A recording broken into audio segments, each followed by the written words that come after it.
এই বৃত্তের ভিতরে একটা সুন্দর পেন্টিং আঁকানোর জন্য আপনাদের এই দাগটি ভালোভাবে দিতে হবে, এই তো এইভাবে। তারপরে এখানে একটা বাড়ি এইভাবে চারকোনাভাবে মানে ট্রাপিজিয়াম আকারে একটা দাগ দিবেন। তারপরে এই বিপরীত সাইড থেকে এইভাবে এই তো ডাবল দাগ, তারপরে মাঝখান দিয়ে এইভাবে।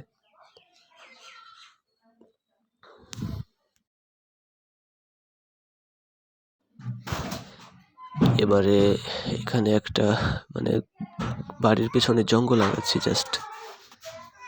এবারে সোজাভাবে চলে যাবে একটা তালের গাছ, তো এভাবে কোনো রকম ভুল করা যাবে না, একদম এভাবেই। এবার একটু পাতা আঁকিয়ে নেব হালকা বাঁকাভাবে। এবারে আপনার স্কেল ব্যবহার করতে পারেন, একটা এভাবে দাগ দেওয়ার ক্ষেত্রে দাগটা দেওয়া হয়ে গেল।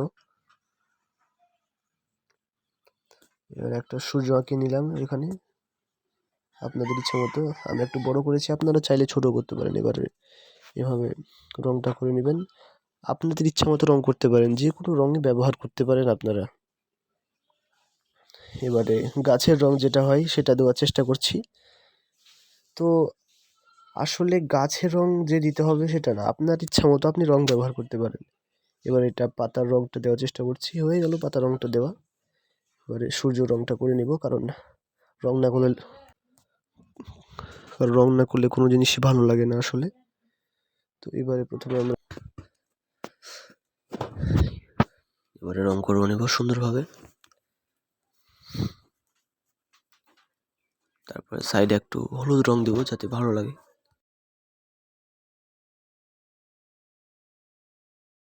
বন্ধুরা, রংটা খুব ধীরে সুস্থে করবেন, কারণ রং ভালো না হলে কোনো জিনিসই ভালো লাগে না।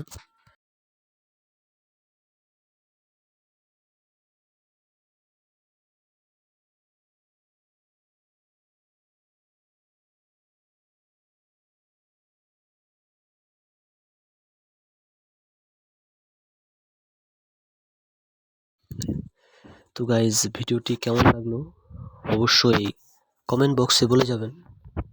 তো এভাবেই নতুন নতুন ভিডিও পেতে এই চ্যানেলটিকে সাবস্ক্রাইব করে রাখুন, তাহলেই প্রতিনিয়ত আপনারা ভিডিও আমার চ্যানেলে পাবেন।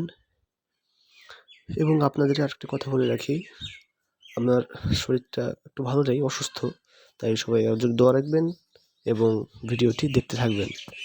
তো সবাই অনেক ভালো থাকেন, সুস্থ থাকেন।